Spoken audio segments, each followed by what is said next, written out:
Council regular meeting Tuesday, November 28th to order. Rise for the invocation and stay rising for the Pledge of Allegiance. God, our divine spirit, we thank thee for all the blessings that you've bestowed upon our city, our state, our country, our planet.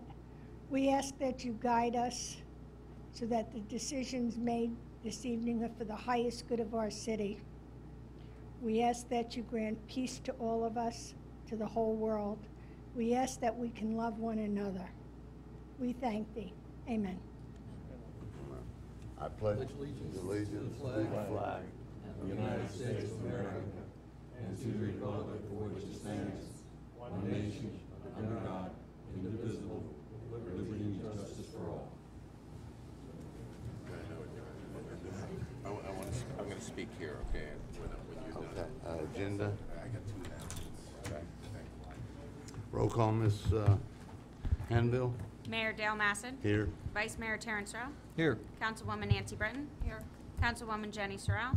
Here. Councilman William Dittmer. Here. City Attorney James Matthew. Here. City Manager Vincent Lupo. Here. Thank you. Okay. Ms. Britton, you have a motion for me?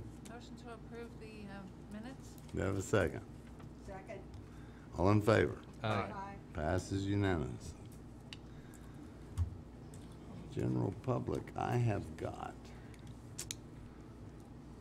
Ms. Spalding, you just like to write your name. But you can start. Sandra Spaldi, 8612 Green Street. Just again, I would like us to have a workshop about having boats on your property. I think the workshop would be a good thing if people make pads for their boats and it's done properly. So I'm going to ask you to please put it on the agenda. It's only fair to go over it again. Thank you. Workshop for, Boats. in the front yard. For the boats in the front yard. you want to Think do a about workshop having or their not? own pad. Workshop. Okay. You want Mow to it work? around, you know. Workshop. Jocelyn, will you look for dates for a workshop? Okay. Thank you. You're welcome. Let's see. I want to see Joe. Well, you got your name on here, Joe. You're going to give your time up. I missed you. Welcome home. Reuben Brown. Reuben Bloom. Dr. Bloom. Sorry, Dr. Bloom. You write like a doctor. Tried to make it legible, Mayor. Good evening, Mayor, council members, residents. My name is Richard Bloom. I live at 472. State your name and address. Did you? I'm doing that now. Okay. Is this not on? It doesn't sound like it. You can take it out of there, sir. Yeah, you can just Hold it. Yeah, pull it out. pull it forward. Is that better? That better. Sure is. My name is Richard Bloom. I live at 4729 Ebbtide Lane. I'm a former cardiothoracic surgeon, now practicing law in Newport Richey. I'm with the firm of Lucas and Magazine. Now, I've been a resident here for 4 years, and for the past 4 years, I've noticed a continual decline in the neighborhoods. It's somewhat disconcerting. Recently, Mayor, I sent a letter to you addressing the issues to you and the council. And for those of you who have not had the opportunity to read my letter, just allow me to highlight, if you will, some of the significant issues. I'm certain, as there is no surprise to this council, our communities are ridden with dilapidated homes, abandoned homes, homes whose foundations are crumbling, dead and infested trees, overgrowth of the landscaping, homes with rotted wood, peeling paint, and tarps being used for exterior walls. There are appliances and other trash being stored on driveways. There are missing pieces of sod on exterior walls, excuse me, dirt and mildew covering the walls, the exterior walls and the shutters of some of these structures. And there are boats, trailers, and RVs parked in driveways or in the front of the yards or on the side of the yards. This list is not all-inclusive, but it's descriptive enough for the purposes here tonight. And I don't believe this continued deterioration in the neighborhood it should continue. It's unacceptable. The results of these conditions operates to reduce our property values, hinder, if not prohibit, the ability to sell your home. I believe it promotes criminal activity and it breeds unhealthy and potentially dangerous conditions. There are significant damages to the citizens of this city, and they're both economic and non-economic. My proposal is simple. Enact the appropriate ordinances with enforcement provisions to enhance the appearance of our community.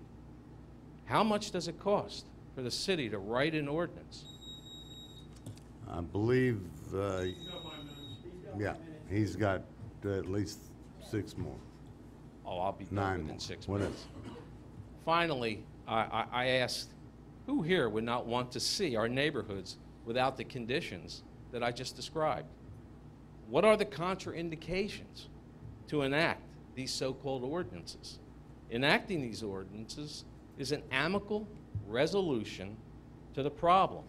It's easy and it's cost-effective.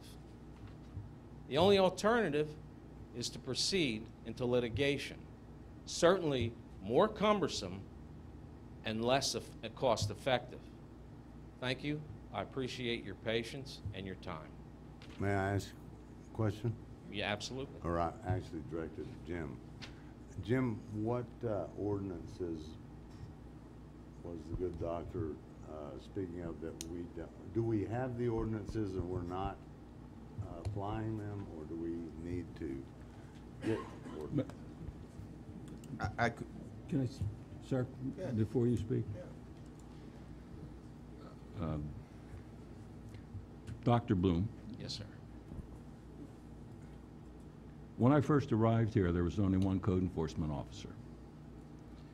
Since that time, there is now 1.5 code enforcement officers working in this community. One of them is a senior code enforcement, code compliance individual who's well aware of all of the intricacies of code enforcement and code compliance. In addition to that, some of the issues you have spoken about cannot be addressed in the existing legislation that we're currently operating under. Some of the issues that you speak to are under an item called minimum housing standards as enforced in other communities. This community in the past has set its laws and its ordinances, and up until a short time ago, many of those enforcement activities were not, in my opinion, fully complied with. That's not what is occurring now. I can show you page after page of compliance issues that we have begun to address. I can show you photos that we've taken about specific issues. But some of the issues you refer to go well beyond simple code enforcement. They have to do with tenant-landlord issues. They have many other side tangents. But we are working towards a minimum housing standards approach.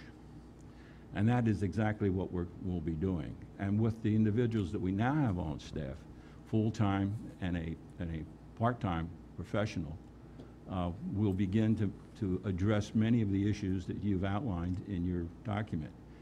In addition to that, when we move towards addressing some of the specific points that you pointed out, we'll be coming back to council for potential alterations, adjustments, and new legislation, which they, in fact, will review and pass or not pass. At that point in time, we'll be able to enforce those pieces of legislation. As it is right now, we are enforcing currently the rules and regulations that are currently on the books. Are we doing it in every single place? We're beginning to. It didn't happen here overnight. It didn't happen overnight, but the cure is coming. May I respond, Mayor? Please. Do you have ordinances that address dilapidated homes? Certainly we do. Okay. And abandoned This, homes? are we setting up an adversarial position? No, it's an inquiry. Inquiry? I'm trying to find out exactly. It's my understanding, after speaking to your code enforcement person, that the city of Port Richey does not have ordinances, certain ordinances on the, in their, that was legislated that would require homeowners, whether they're renters or whether they're landlords, for instance, a simple example, to pressure clean their home to keep the dirt, the mold, and the mildew off the home and off the shutters. And she went on to explain that these ordinances don't exist. It's called minimum housing standards, sir.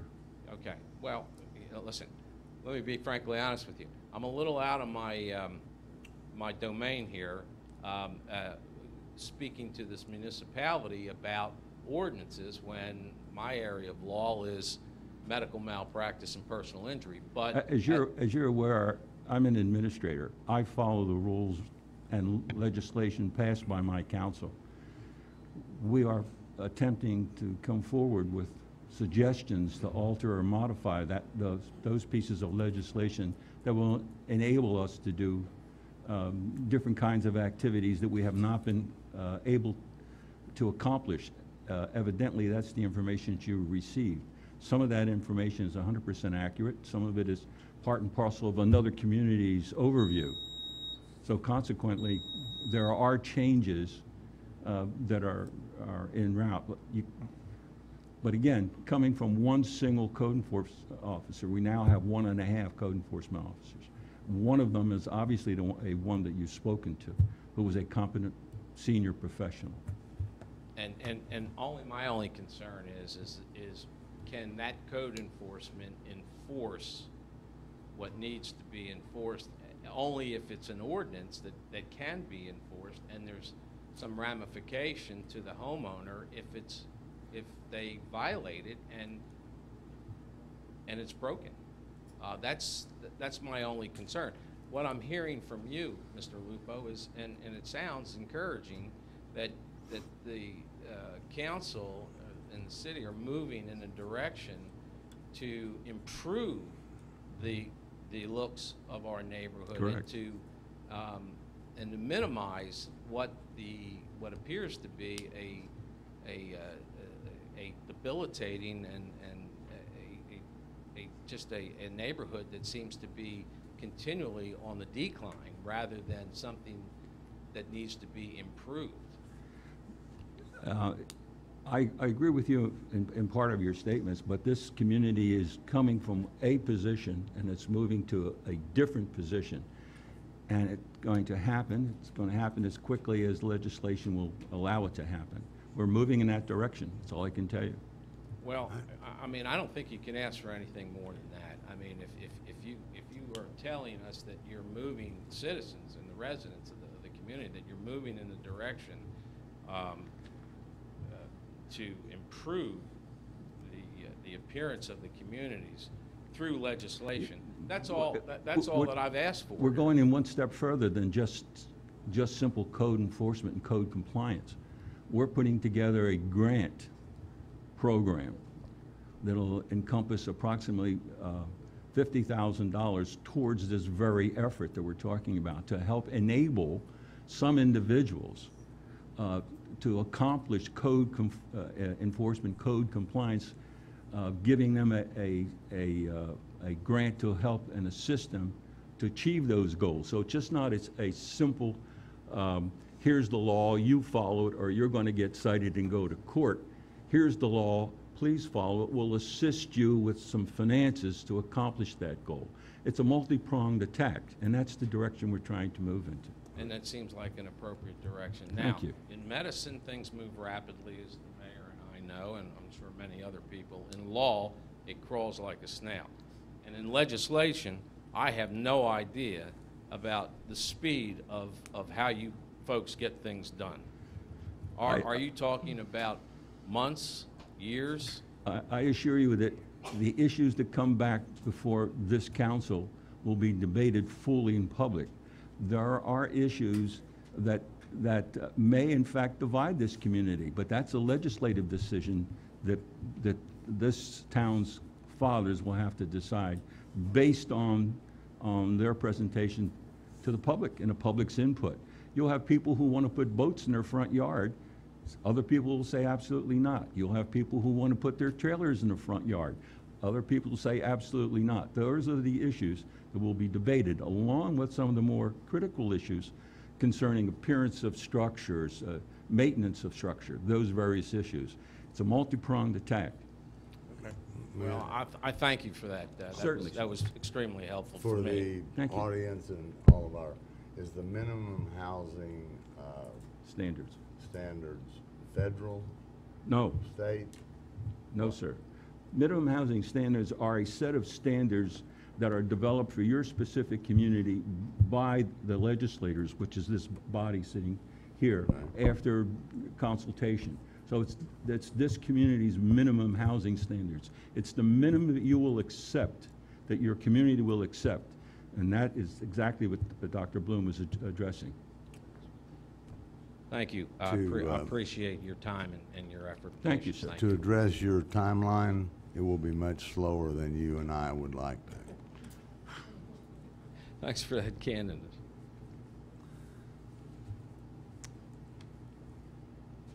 Tom Brown.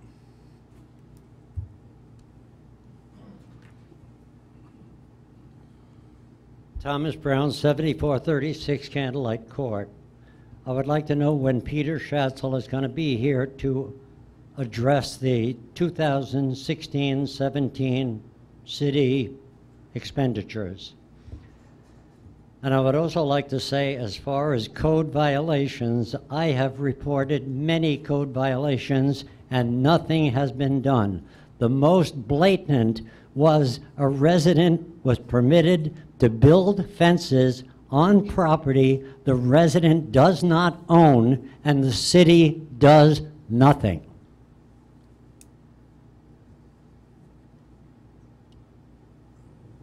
Matt left. Is Matt coming back? Okay, we've got Kathy.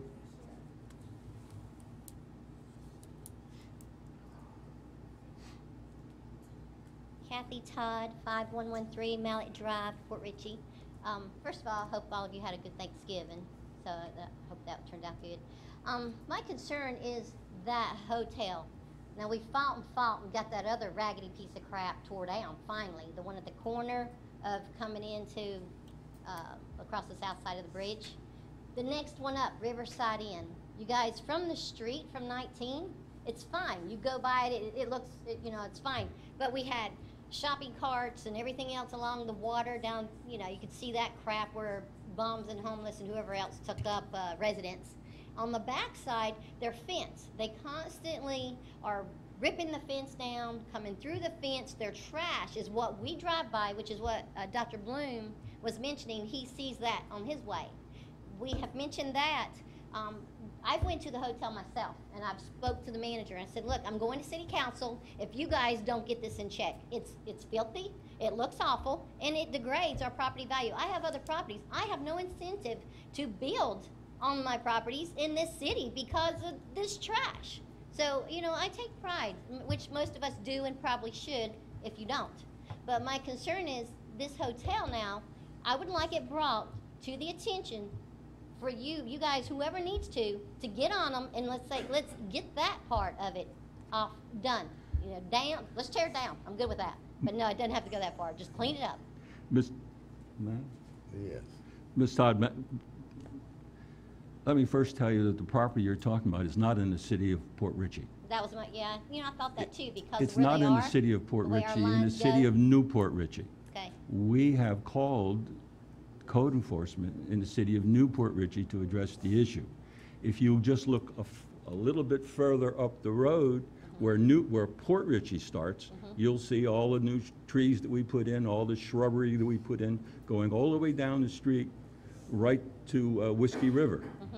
But the issue that you're speaking to, Mr. Todd brought that to my attention almost 8 or 9 months ago. To that end, we've contacted Newport Richey, and they supposedly have contacted that hotel. It's just, I've even had our people going out there to try and pick up some of that stuff, Right. even though it is not in our jurisdiction. So our hands are tied with respect to that issue. It's not an acceptable answer, but it's the only answer I can give you. right. I was gonna say, then we gotta get our forces stronger because that, you know, we've got a sign that says, "Welcome to Port Richey," right there. You've got all this and then the hotels. Across Newport the Richey. street out of our It's on the jurisdiction. same Yeah, But it's, grass line. but it's across the street out of our political jurisdiction. Okay, so then whether it is or not, which I guess because you know wherever the lines lay, I just think that can we get to Okay. Newport Richey? We've contacted them, we'll be more than happy to contact them again. Okay, then I would like to find out who you're contacting and maybe do something myself. City, because, you the know, city it might manager. be- I'll be we need that. contacting the city manager first thing tomorrow morning. Okay, all right, thank you. Do you have any idea what the linear footage is of that, where I'm sorry, say that? the footage of the fence from Newport Richey to, No, I don't have an idea, but I know it's a couple hundred feet. I mean, it runs from the minute you turn. Yeah. It's and I that was full. thinking, once we get through the DMA site, that's a movable fence. We're not supposed to put it on their road, but. But, Mayor, the issue is it's not we don't have right of way there. It's in the city of Newport Richey. I'll be more than happy to speak to the city manager in Newport Richey about the issue. I'll talk to Ms. Mann about it. But we would not want them to put a fence on our property, and we certainly can't do it on their property. But we certainly, I'll talk to Ms. Mann, and she's very cooperative to see what we can work out. I would suggest you send her some emails too. Okay, I will, thank you. Okay, thank you. The city of Port Matthew Richey, Todd. the city of Port Richey watches our videos. I know the council members do, they'll see it. Sure. Matthew Todd, 5113 Mallet Drive. I want to thank for what you've done with the water department, some of the other things, but it ain't coming up here trying to blast you guys. But what the deal is, I've dealt with this going on 8 years, and it's the same talk around in a circle, talk around in a circle. Let's really face facts. Tom O'Neill ran this city in the ground, and the council that sat with him ran it in the ground. And every single one of the ones that supported Tom O'Neill, the council members, and certain ones, they disgraced this city from DUI charges to punching a cop and getting drunk and falling on the ground. The ironic thing is now we have outstanding council members. I don't need to get into the names, but we know who it is. The thing is, it's like this here. We're tired of the dance. We're tired of the talk. I don't want to hear about, well, this property belongs to this one and that one. What's the problem about going to Newport Richey, sitting down and asking code enforcement to do? All I heard is I had this meeting, and all I did is talk around. Well, I'll tell you what I'm ready to do. People was asking me to run for one of these council seats, and I said, I don't want the council seat. My wife's probably going to run it now, but I'll tell you, I'm willing to take the city manager job for nothing. I'll do it for $1.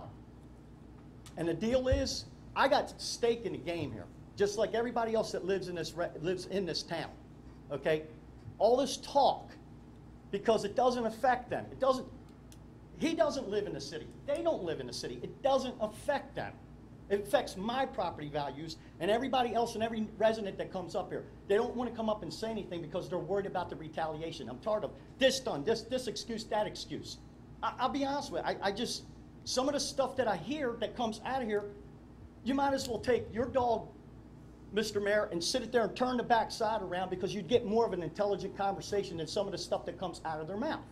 It's common sense. Don't tell me I can't do this, can't do that. Make it happen. If you can't make it happen, step aside and let someone else do it. Some of these jobs, 2 of these jobs here, we asked you to cut the budget. You won't cut the budget. Well, the thing is, people are fed up. We asked you to cut the budget. You didn't keep your promise. We got different counsel in to try to make things right. He's not, the city manager's not keeping his promise. I cannot take him for face value no more. We're fed up. We're fed up. People are even talking about, they're to the point they want to dissolve the city again. They're all talking about it. So the thing is, them salaries should go toward more law enforcement to help our streets with the drugs and the prostitution going on over there. There's no reason for excuse. Ones that make excuses and talk around in a circle because they can't make it happen. That's the bottom line. Thank you. Thank you, Matt.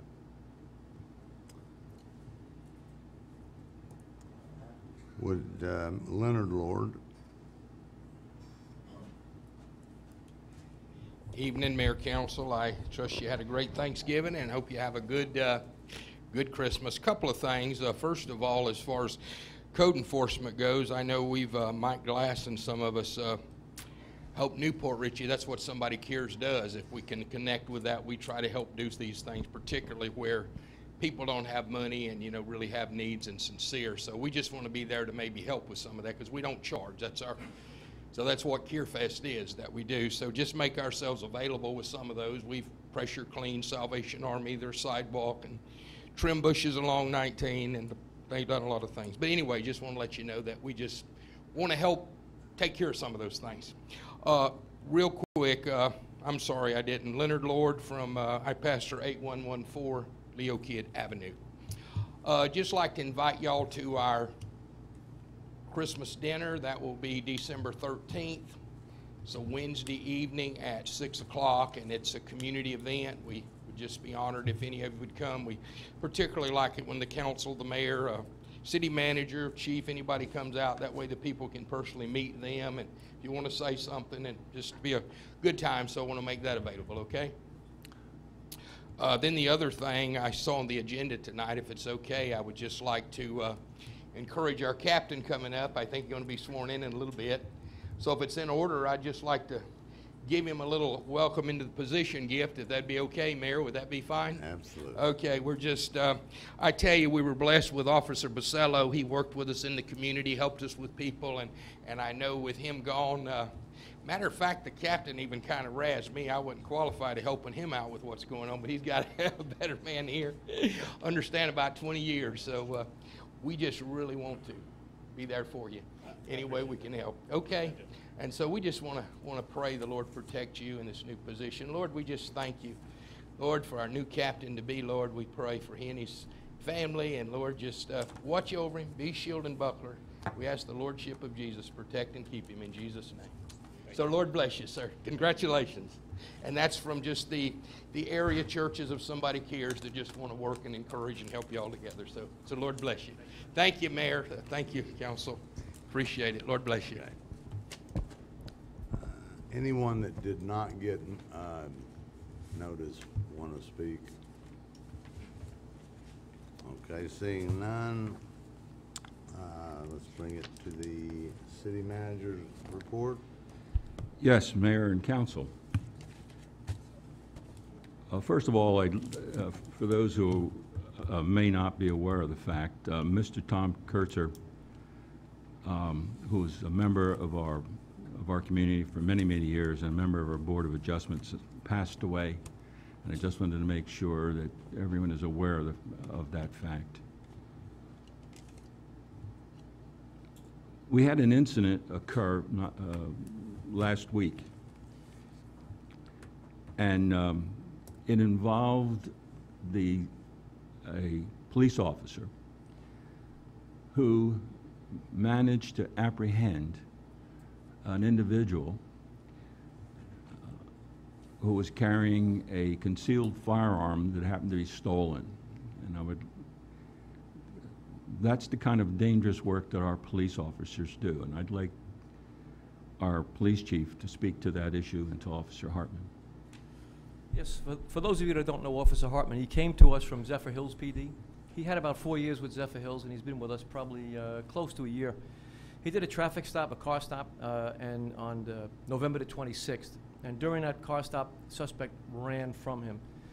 Officer Hartman chased him into the Wintry Apartments, and when he apprehended him into the Wintry Apartments, and everybody knows where they are, right next door, he was able to retrieve a stolen handgun. That the individual had a loaded firearm that he was concealing, and Officer Hartman was able to disarm him of that weapon, and the weapon was stolen out of Tarpon Springs. The night crew, our night officers are really busy. They've been, Officer Hartman included, been taking a lot of drugs off the street, a lot of cocaine, meth, pills. So the guys at night are busy. It's just a reminder of what's coming through the city, even though that these people are not residents of the city. They're certainly traveling through US 19, and we've taken a lot of drugs, a lot of cars off the street past couple of months. Very good. Mayor and Council, it is with pleasure that I announce that our Channel 19 dredging is approximately 100 feet from the completion of that function. So we're moving full steam ahead with respect to the dredging project itself, getting prepared to go out and putting our bidding documents together for channels 1, 18, and 26, and we'll be working on that. So we can move forward with the dredging project, part of the Restore Act funding that we received, part of the CRA activities. So the project's moving along. We are quite pleased with the progress so far, and we intend to move as quickly as possible with respect to the other parts of the project.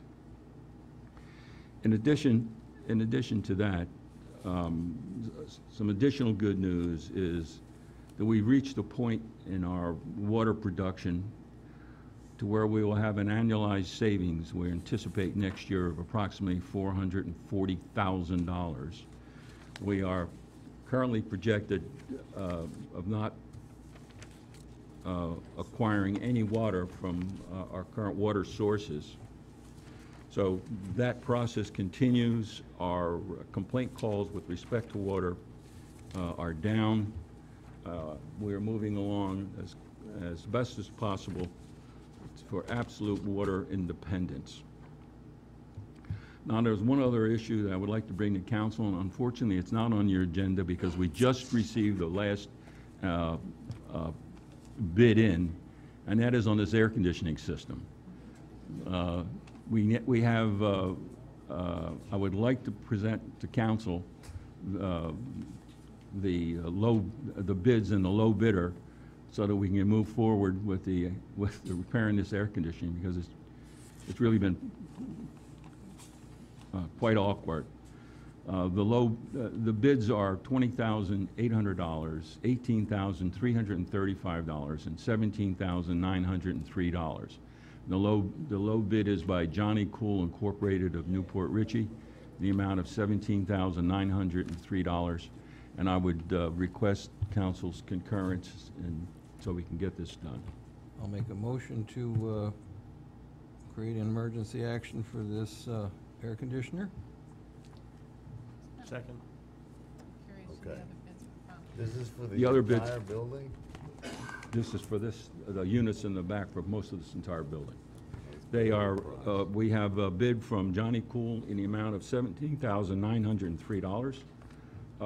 All-Star did not quote a bid, did not submit a bid. Allied submitted a bid of $18,335.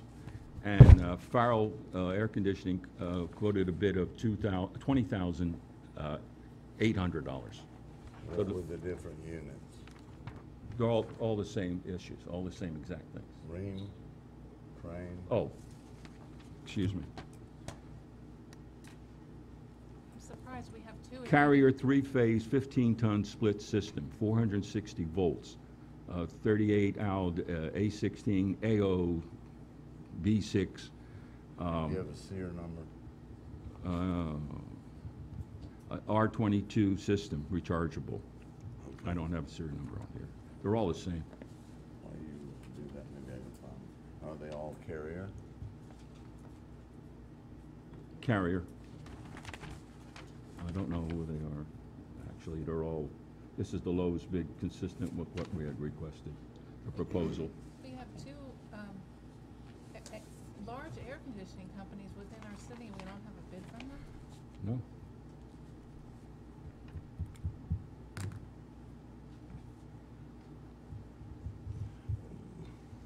This is a pretty broad scope thing. If they're bidding as 14 SEER versus 16, you're gonna have a higher electric bill and maybe a lower price. I don't know, but also not an air conditioner man.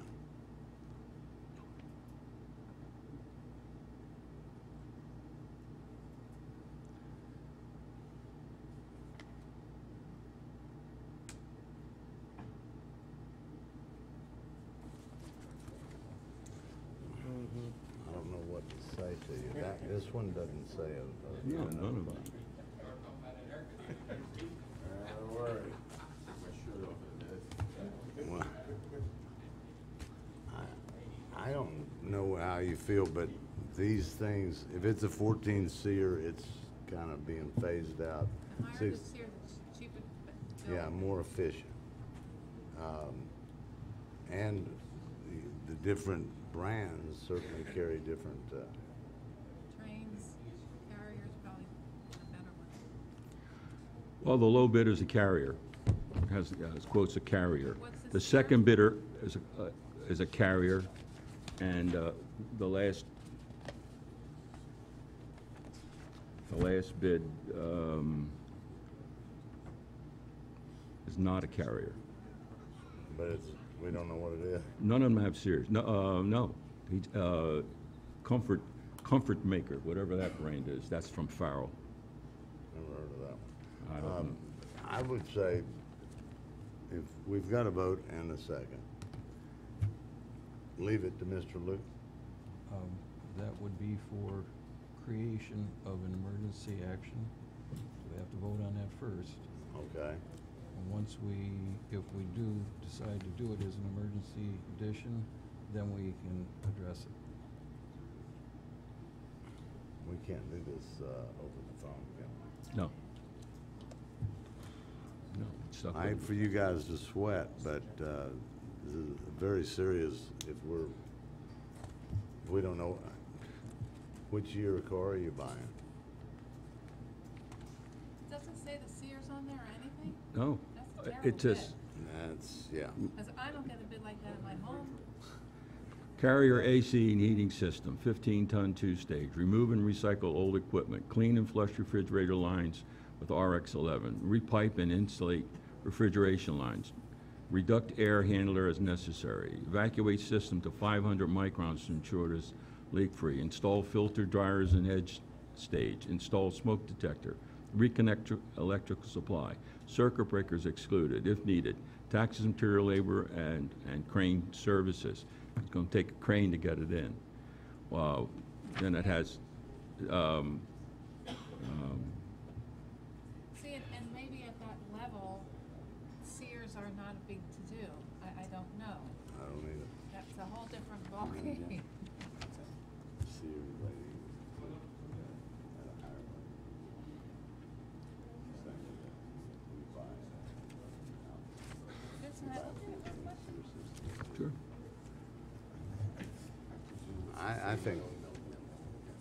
I really think we need some, I'm sorry to not vote straight up this, but I think we need more information. I called 6 different companies. Those were the only 3 that would quote, and then the one provided no quote. The other 2 told me that they couldn't do this big of a job. And the companies that came in to do the quotes looked at the actual units themselves and what it would take to get it out, what it would take to get the new one in. It's the big unit that's out back in the middle behind Chief DeCanio's office. It's the big, huge one in the middle that they're going to have to replace. plus the unit that's in the IT room right behind us. Well, if SEER ratings are of any value, then that big a unit is gonna, and it was, what, 2,000? 15-ton. Yeah, they're 15-ton, three-phase, 460-volt, that's one of them. Carrier and then split system. Remember now, there were 9 people contacted, 9 companies contacted. Only 3 would submit a bid, and this is it. Now, if you opt to reject this, then we'll go back out and try and solicit additional bids again. We'll rewrite some specs, but basically, they're the only ones who came in and physically looked at the project and gave us quotes. The others wouldn't even bother to come in. Come to,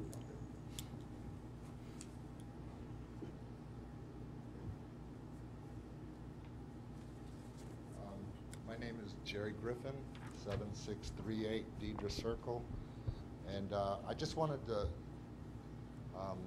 talk about Johnny Cool for a minute. I've done business with him for 10 years now, and if that guy puts a part in and something goes bad, he'll be right here fixing it, and he won't charge you a dime for it. I mean, I've had parts after 5 years that he's come out and warranted, which I didn't even expect would be warranted, and he finally Right. There is But, warranty with the work. can't go wrong with that guy, I'm telling you. I'm just, can you call him and see what SEER unit were you getting? I can do it right now if you want. I'll be right with you. I don't, I think there are minimum SEER standards now on everything that's sold. Yeah. Not like it was back in the. My point is at that level, the commercial level, I'm not sure SEER even matters. That's my what we're point. gonna I think there's find out, but standards I'm- and that's it. Yeah, I'm so pretty sure it they're does. both 15-ton units, and that Johnny Cool guy has, the second guy has more of a warranty on it, though. I don't see the warranty on Johnny Cool versus. Warranty information, 1 year parts and labor. All right, look at the second guy. 5.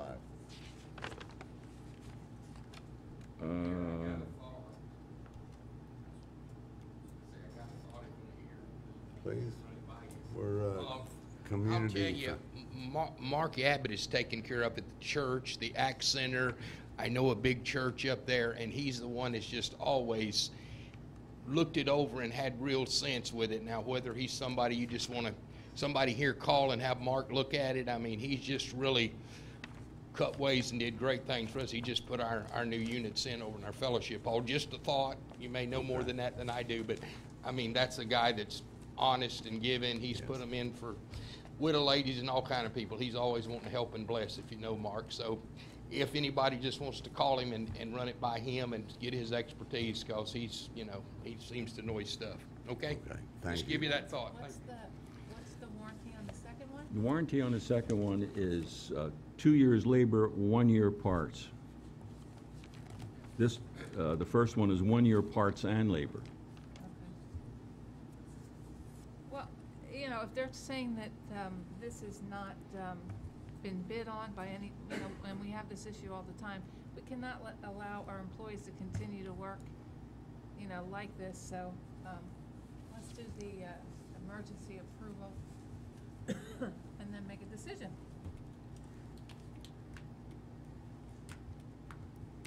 So we have a, right? I was gonna wait and see if we had Oh, okay. an answer, A SEER, yeah. at which I just point don't- we can go I just don't think on. that SEER ratings are, because you would think that with all those bids, they would have put, at least one person would have. Not put a- one of them. Yeah. That's But why I'm Nancy, thinking. I'm fairly certain, it's an efficiency rating, and I think it would extend up. And if we're buying a 10 SEER, which I had 3 years ago, then your electric goes through the roof. I don't even think they make 10 SEERs anymore, though. They don't.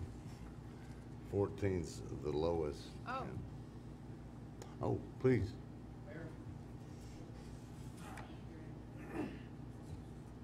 Joel Smith, 7335 Candlelight Court, Yes, sir. Port Richey, Florida. I have a EPA Universal Refrigeration certification I've had for about 15 years now. What Nancy is saying is correct. The SEER, you have to get to different systems. As long as you're using R22, the SEER is a, you know, comes with that unit. There is several different freons you can use, but you would have to change the whole system out. What you've got is pretty much what you're stuck with. Yeah, I believe that's what she was saying. It is R22. Yeah, well, you're pretty much stuck with that. There's some newer Puron is one by DuPont, but you would have to change the whole system out. I mean, take it down to the ground. And start up. And you can't do that. I mean, it's not cost effective. Right. So the SEER, you're limited by the SEER of the R22. Oh. And Johnny Cool put our system in. It put a mini split in our bedroom, which we turned down to icebox level. Our electric bill went from $250, $300 a month down to $90 a month. This is the three-phase split system. Yeah, with three-phase 440, 460 Split is system. industrial. You can't get that. You can't get that in residential. Okay. There's no three-phase that's allowed in a residential. But like I said, that's as best you can get is the 440, 460. 460 is an industrial version of that electricity. Okay. And that's the best you can get. Which one? is 460. Johnny Cool? Yeah. That's the low one. That's the low bid. Joel, would you take a look at this and see if there's anything you would ask us to, Yeah, I'll take a look at it. that you would want if you were buying this? I was listening. I know we're being a little informal, but we use all we can. You want to give me a minute? I'll go back over here. Hurry. Okay. Back to that question you had, it's a three-phase electricity. There's no SEER rating or choice of efficiency. It's an EER instead of a SEER rating, because you are on three-phase, right? Yes, sir. So you're commercial and there's only one unit you can. That's right. That's, okay. We're pretty well set on that. Would you all like to go ahead to council, have our comments, see if Joel comes up with anything and then bid on the emergency, and then would that work for anybody? I was just thinking, should we, I'm sorry. Yeah. I was thinking, let's just move on and then come back to this real quick. Well, that's what I said. Point of order. Is it? Councilman Rowe, you made a motion, right? Right, there's a- Was it Correct. seconded? I second. Okay, so it's on the table. Okay. This is for an emergency amendment. So I think let's vote on that and then go on. Okay. All right, all in favor? Aye. Aye. Passed unanimously. We're at the consent agenda, I think. Yeah. We left us. Do I have a motion? Motion to approve? Second. Before we get to that, Mayor, Okay, yes, sir. There's comments from the mayor and council. Yeah, we I were wanted to just gonna speak. hold that out. Go ahead and. I have a few announcements, would that be okay? You Go wanna ahead, do the please. consent agenda? I have two, excuse me, two announcements. First one is the red light cameras. It's hot. Just kidding. The red light camera case, I think it's the city of Aventura, is going before the Florida Supreme Court in February. It will have a major impact on where that lawsuit is going, so I'll let you know as soon as I know, okay? So there'll be some finality there in terms of financial planning. Number two, I'm seeking council's permission. I can't prepare any ordinances without your permission in advance, but time is of the essence. It's a rather minor, perfunctory matter, but Whiskey Joe's, they're building a restaurant over in the WOD. I presume everybody knows that. They're getting their submerged, like, you kind of need to know some of these details. They're getting their submerged land lease from the state so they can use their commercial docks. They pay rent to the state so they can have boats come up to the Whiskey Joe's, okay? All your commercial operations do that. They're the uplands. That means that they have the land where the water meets the land, and they looked at their deeds. They own the property over there. The state has some technical problems with some maps that are 100 years old. There used to be a street there called Bayview Street. Used to run along the water. I've looked at the old maps, and I'll show them to you at the next council meeting. But to make a long story short, the city vacated, that means get rid of a street. Okay, we do that occasionally, once or twice a year. Has vacated Bay Street on 2 different occasions. Their deed actually says they own that portion, but there's a very small portion that the state feels still needs to be vacated. We don't do anything with that portion. It's very small. And so they need to vacate that, and I explained to their lawyer, who I've been dealing with, they're in a bit of a panic right now in terms of time frames. This would hold up their opening, at least so they couldn't, their grand opening couldn't have boats pull up. So I said, look, I just can't prepare an ordinance. I have to ask council first, so I'm here asking if I could. And then I'll bring back, with your permission, an ordinance next time vacating the street, and I'll have the details there. They're going to have a legal description of that portion. There'll be a survey of that portion. They're going to meet with Mr. Hughes tomorrow. I just wanted to make sure we don't have any plumbing out there. Vacating streets does not get rid of any easements. We couldn't find any easements. I just physically want to look at it. So I'll answer any questions, but I'd like the ability to prepare an ordinance for the next meeting, because then we're not going to have a meeting for a month, okay? So if they miss that cycle, they might not be able to open in February. And they're paying any of the costs, too. So you Any need a questions motion on to that? approve your ordinance? I just like a show of hands or something. I just can't bring an ordinance here without, okay, without doing it. That's a technical thing we have here. All right, I'll bring it next time. I'll go over it and give you more details, okay? Okay. He's back. You want to call him? Who is that? Which one? Joel, is there anything you would want if you were buying that system to be included? Unless you have to accept these bids within a certain period of time. R22 is an old system.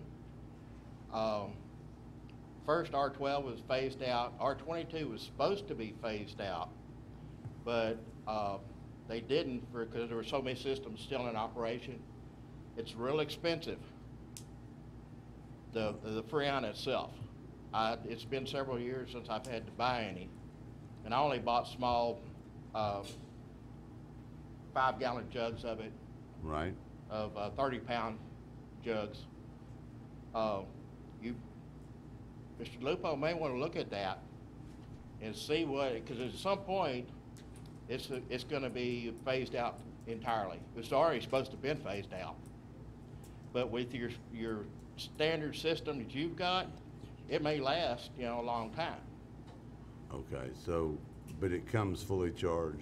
Oh, yeah. Well, after they get it in, they will pull a vacuum on it, take all the air and moisture out of it, and then they will refill a certain amount of R22. Like I said, last time I bought it, it was getting pretty expensive. What's the next level of refrigerant? There's a Puron, and there's a 410, and there's a 502.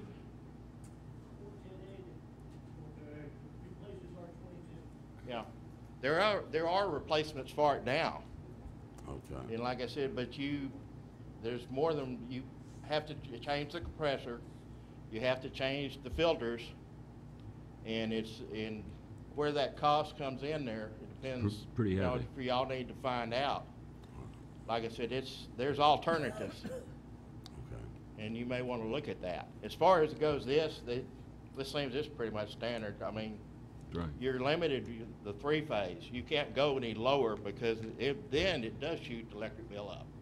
Okay. You've got the most efficient 3-phase, 460 volt. You've got the most efficient you have. Okay. I think that pretty well gets the expertise in, and I Thank you. Thanks, Joel. assume Thank you. we did vote on the emergency. Yes. I That just was have a quick approved. question for Joel. Could I ask it Yes, before he please, sits Joel. down? So, Joel. Yeah. So, Yes, Mr. Redden. I'm just wondering, so do you think it would be more advantageous for us to replace the whole system that we have? I dealt primarily with automobiles, and Oh, okay. anytime I had system failure in an automobile, I switched them over. It could, but because they were forced to. They stopped making R-22 probably about 10, 12, 14 years ago, something like that. Yeah, yeah. So the automobile systems were forced to change over. You couldn't even buy R-12. But like I said, there is alternatives to it now, and I know the R-22 is really, really expensive. $895 for a 30-pound tank, $125 for a 30-pound 410 tank. I think this system should last us 5 years, 10 years. Theoretically, it never goes bad as long as the system is intact. Broken line, something like that, lightning strike. I mean, there's no time limit on the Freon itself. Well, my thought is we're not at the best of our financial abilities. If we're going to ever do the full changeover, let's do it in the future. And this is probably a reasonably priced unit. Like that, it gives you an alternative and see what it would be, the difference. Last I heard from the EPA, R-22 was going to be phased out completely. So you can't even buy it. Yeah. But right now there's so many, I call them fixed systems, not automotive or truck or something like that. The system like this doesn't have the wear and tear of an automotive system. So they grandfathered everybody in. It's something just, maybe you want to look at it and investigate it a little bit further. I imagine.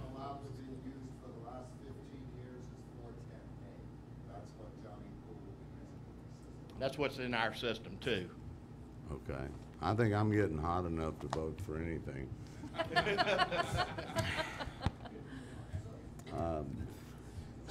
We have voted on your emergency, though.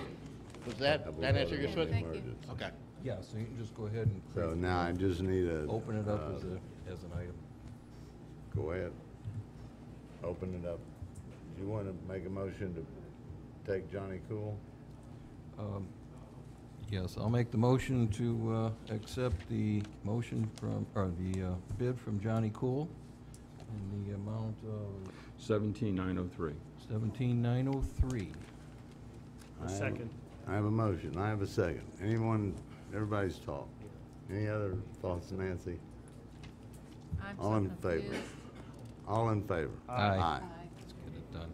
Passes unanimous. We don't even know what we're buying.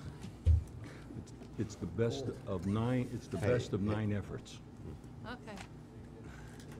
Now I'm trying to figure where we are. Ceremony, Captain. We got have we done the consent? Yes, you did, sir. We did. Yep. Comments from the mayor, council, you done with that? I don't think there is any, and you made yours. Any council people want to speak? Let's just No. go on to the we're at the Okay, consent we've already done Approved it. consent? You've done that. Yeah. All right, then council business. Mr. Michael Koch. Swearing in ceremony for Captain Michael Swearing in Koch. ceremony. She just said we did. I'm so hot, I don't have a clue. Just a quick note on Mike. Mike will be celebrating his 20th anniversary here with the Port Richey Police Department, January 27th. So shortly after Captain Barcelo left, I had several meetings with Mr. Lupo, and he had asked me to do a little research and come back with a name. And I didn't come back with a name. I said, Mr. Lupo, I got an individual that's been here a long time and he's well known to the community. And he said, it's got to be Mike Koch. I said, yeah, it is. So we both concurred that we'll move Mike up to captain, and we did it last week, so we'll make it official. Well, it's Raise your right about hand, time. repeat after me, and when I say aye, you say your name. I solemnly swear and affirm that I will support, protect, and defend the Constitution of government of the United States. And the state of Florida against all enemies, domestic or foreign. And that I will bear true faith and loyal allegiance to the same. That I am qualified to hold the office under the Constitution of the state. And that I will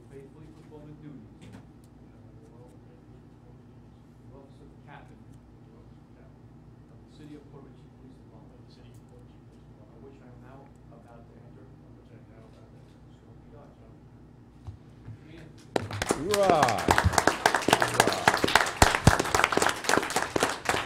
Hey, Mike, come up here and let's just have a quick picture for the council.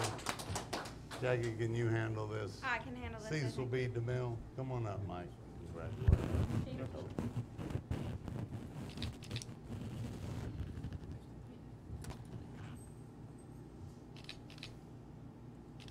Thank you.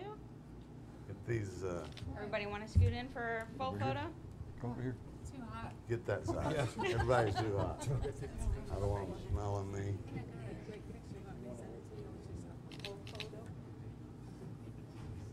Congratulations. Captain, congratulations. Stay safe. I expect to see your hair comb again this year. About time. You deserve it.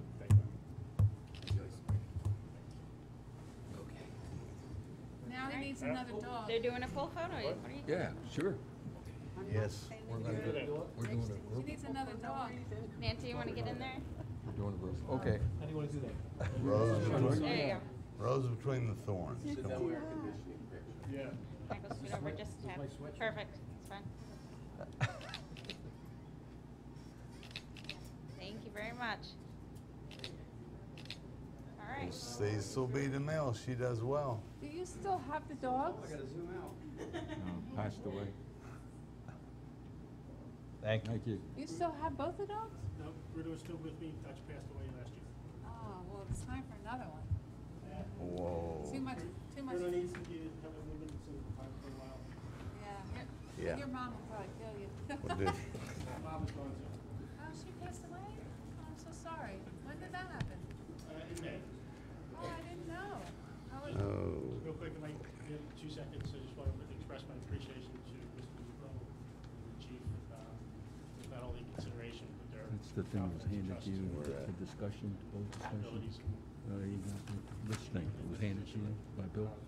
I didn't get that. Yes, you did. It's Quite a few years left. look underneath your Yeah. stuff. There you End go. up being here for all of them. Well deserved. Thank you.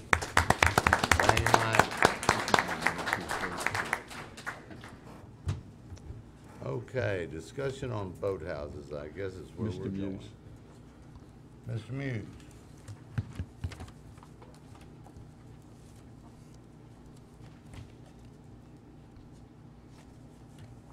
Council, given the, can everyone hear me okay?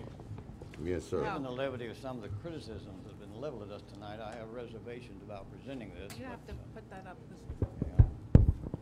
Sorry, can you hear me better now? Yeah. Okay, as I was going to say, given the levity of some of the criticisms we've had here tonight, I have reservations about presenting this because it seems a bit superfluous, but anyway, we planned this for some time.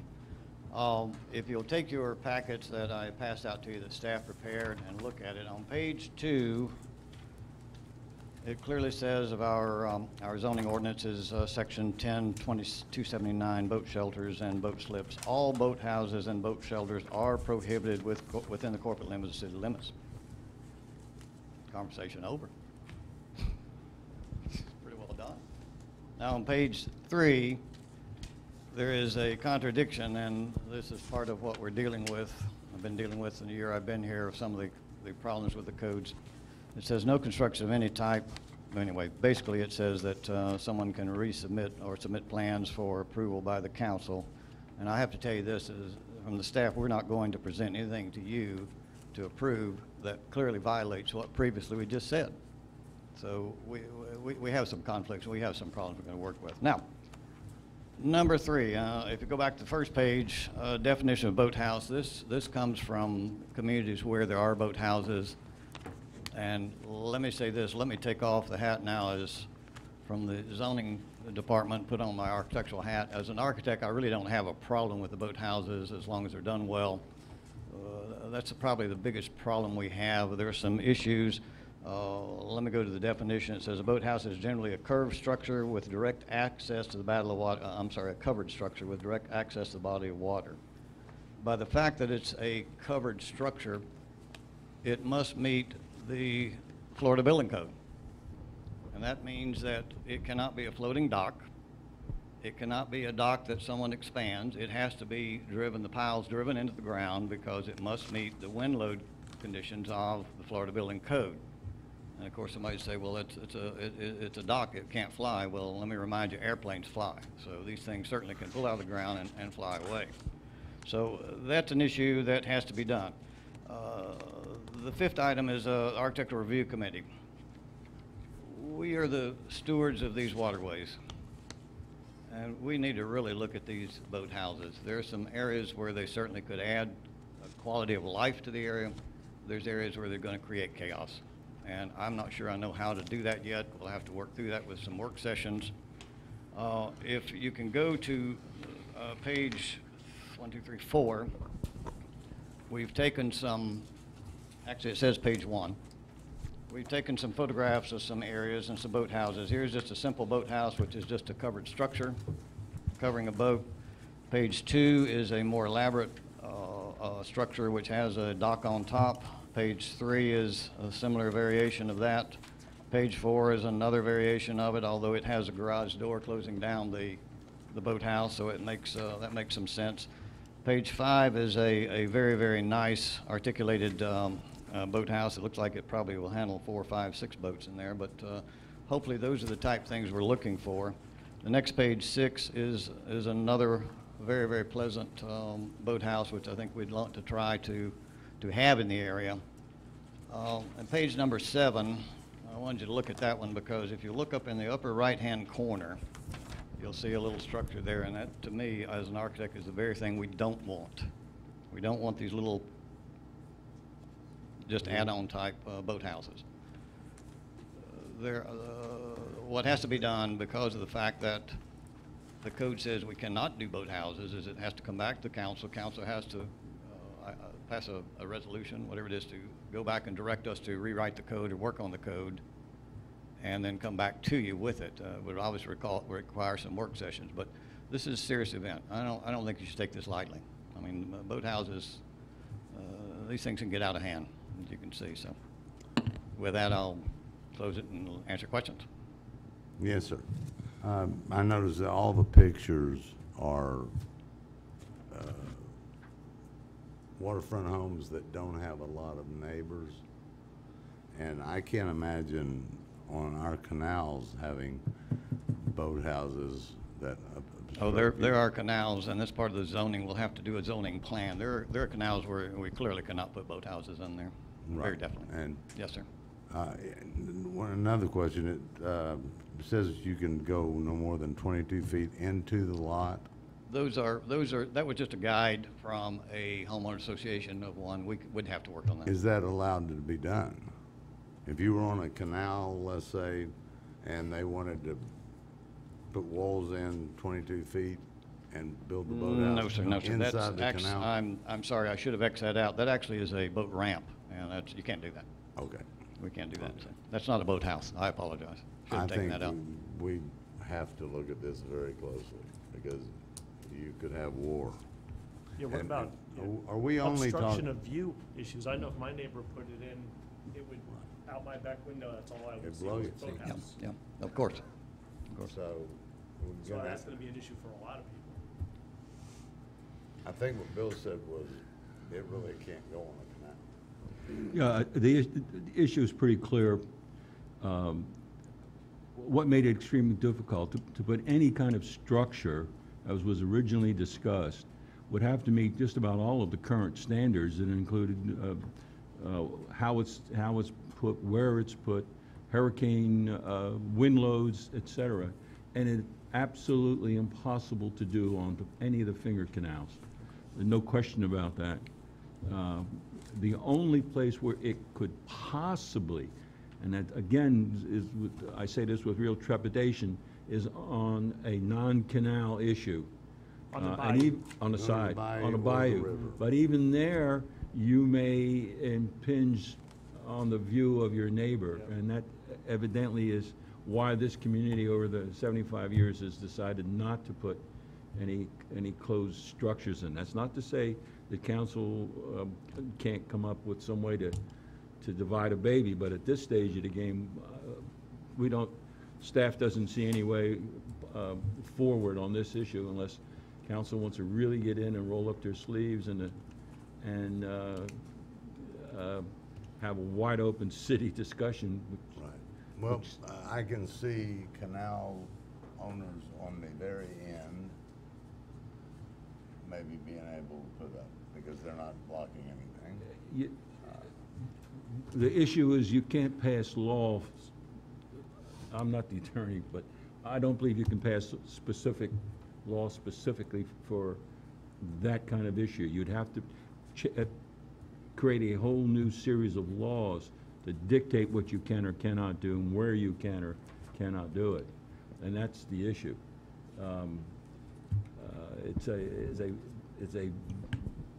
This is a heart and soul, blood and guts issue for this community, because we are a waterfront, in many instances, a waterfront community. I would suspect that you would have a real dichotomy of view here with respect to the issue. Again, Miller's Bayou maybe, depending on the lot, and then we would have to do angles and lasers and I don't know. Oh, it's a can of worms. It would require zoning maps also. I'm sure the attorney would agree with us. Again, this was only a presentation from staff to give you an idea of what's out there. There's no recommendation coming from staff absolutely. This whatsoever. was just to try to educate you on the situation. I think it, it could be some very beautiful places created if we can bypass the problems. Any thoughts? Want to have a workshop, or you want to kind of?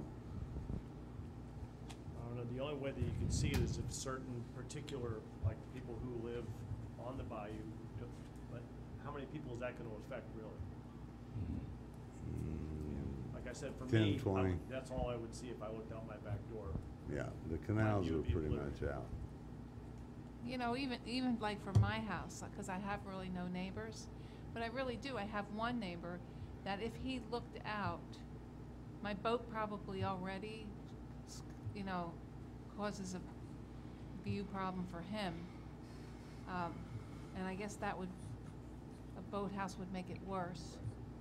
He would be the only one affected in the whole neighborhood. But I just brought this up just because somebody asked me to bring it up and discuss it and see, and but there clearly are more issues than we need to even. Sure. Yeah, I think we're opening Pandora's box. It's in it. It's.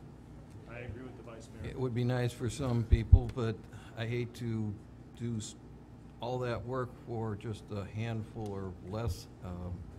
And then I would feel guilty about the other ones and not being able to do it. And then there's the view. And just boat lifts themselves, the electric boat lifts, when the boat comes up, it still blocks a good portion of the view down the canal. So that alone obstructs a lot of view. And I think this, I couldn't support. A mood issue. Now, the interesting thing, though, is in the city of Newport Richey on the river, there's one particular home that I'm thinking about, and this was built years ago, but it looks to me like they probably dug some of the river out. They went inside the lot. And went inside the wall itself and have their little boathouse that way. So now they just drive their boat right in. But this house was probably built back in the 40s. Years ago, you could do that type thing, but Yeah, it can't be done now. It's cute. It's Yeah, really well, and yeah, then I love it, actually. I agree with you. But actually, I think they actually, if I recall, it also have like a little guest house on the top. So. Yeah, I think one of these did. Okay. Mayor, may I say something Yes, first? sir. Digress. I would like to say that I genuinely resent some of the comments that were made toward about the code enforcement. We work daily on these problems, and everyone in my department works very diligently toward resolving these problems. We can't solve them every day, you know that. We have been continuously on certain people, I would say once a week, going to them, telling them, you need to mow your grass, you need to do this, you need to do that. And this is just not fair. I Thank you. agree with you, and it's only the person that's affected or offended that you'll get that from. So probably wasn't that many, and as they see your work come forward, I think it'll go forward. And why don't we take a ride around a couple of times and you know, do all our dreaming about boathouses and signs and things like that. We are now on engineering proposal to rehabilitate Nick's boat ramp. I am gonna ask Bill a question, I guess. This proposal, in my opinion, doesn't address what we're gonna need at that ramp, and which is some floating docks, because those boats at 5 o'clock on Friday and 5 o'clock on Sunday kind of circling the wagons. And somehow I'm prejudiced about you, but I was wondering if you could draw in something that would house boats, 4 or 5 of them that are in lines, so that that river doesn't get constructed. Yes, sir. We have looked at adding a second walkway on the east side of the dock area. That would allow possibly 4 boats at one time to be tied up. Yeah, if you really read the action requested, this is to allow them to begin to prepare the plans and specifications. Right. We would be deeply involved in those plans. So the issues that you're talking about will be addressed within that plans and eventually brought back to council. But this allows that engineering company to begin the work with our collaboration. Okay, and so we're looking at a proposal that's 23,000 or something of that sort? $23,420. But to answer your question, Mayor, we're limited as to how far out in toward the middle of the river we can go with it. So I know, and we're right on this, you know, the choke point there. So yes, your mind will get active, I'm sure. I think let's go forward with this. Nothing will be built unless the council approves it. Correct. Is that correct? Yes, Do I sir. have a motion? Motion to approve. I have a question real quick. We have that $100,000 grant. Yes, this is So that will come out of this 20. Out of grant. Basically, Yes, sir. 25% of that is going to come out of that money that we've got specifically for Nick's Park. correct. That's exactly what it's from, sir. And the other thing I would ask Bill to do, or anybody that has, well, it's got to be Bill, this undermining from the cruise boat, there must be a way to obviate that. So if we can just put that in the plans. I have a motion, I have a second. No, No, you don't. second. I don't have a second. I thought you I had a question. thought of that. Okay. Second. All right, I have a motion. I have a second. Anyone in the public like to speak to this? We got to fix the ramp. All in favor? Aye. Aye. Passes unanimously. You know, if you just keep the air conditioners off, Mr. Lupo, I was thinking about that. put what you want on the end and you'll get it. Thinking about that. Whew. Okay.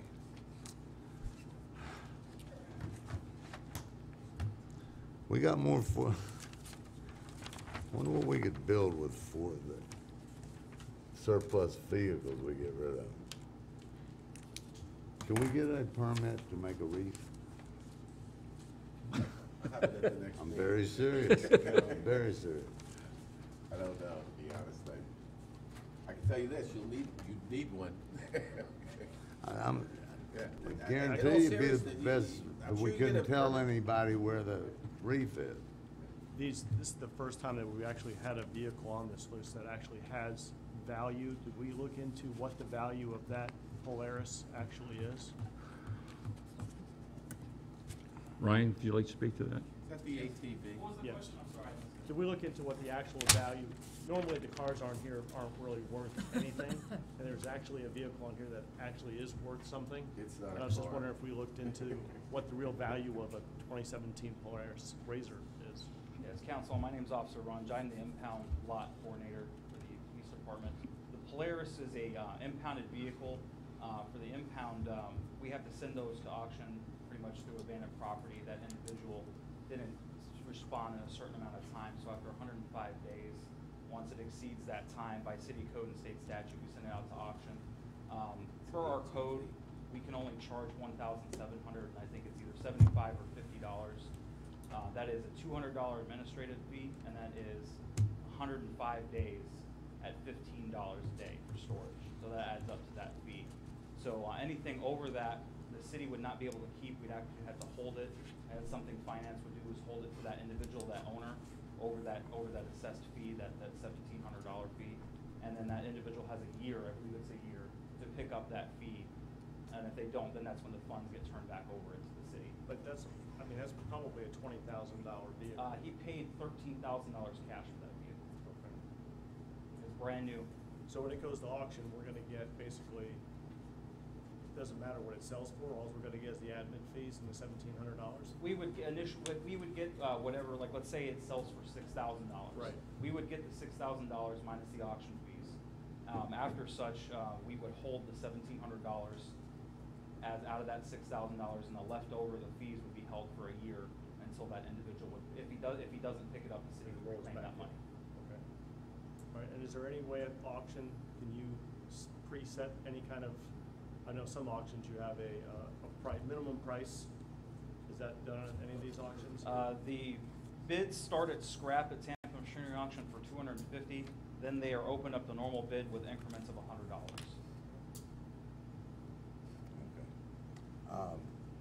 It's long been my thought that we are getting ripped off our current thing.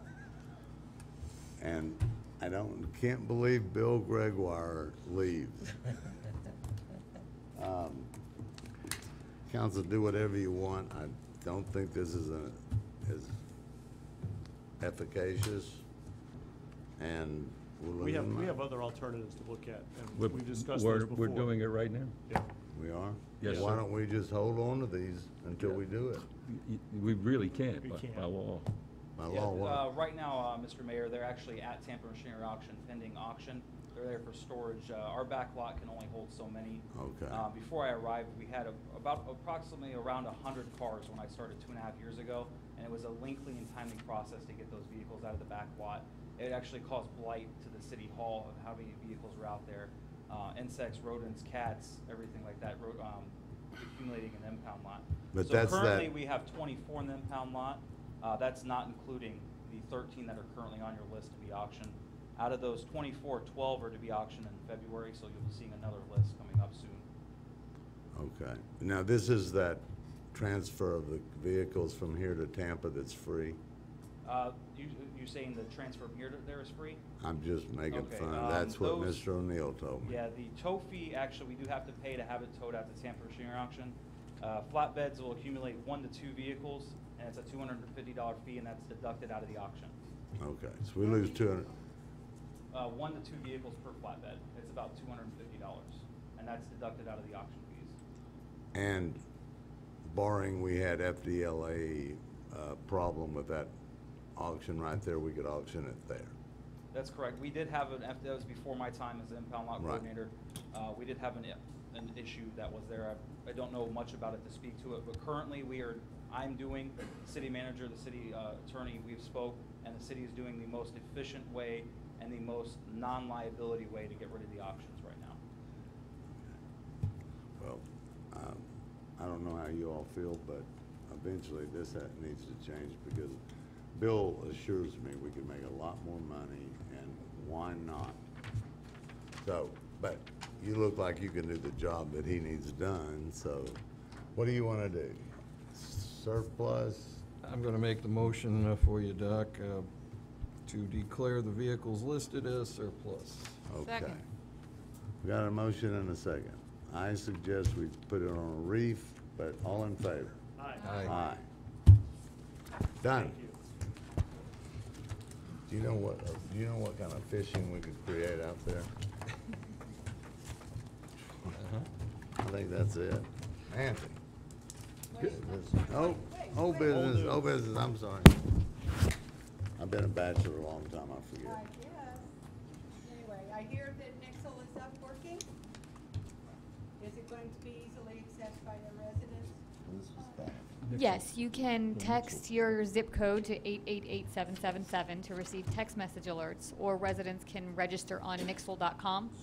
And I put some of that information on Facebook today, and we'll be rolling out more information each day to try to get people to voluntarily sign up for Nixle.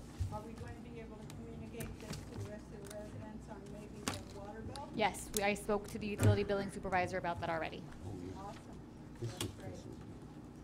Okay, the other one was the red light camera, which has already been addressed. Thank you very much, and that's all I have for this evening. Motion to adjourn. Second. All in favor? Aye. Nay.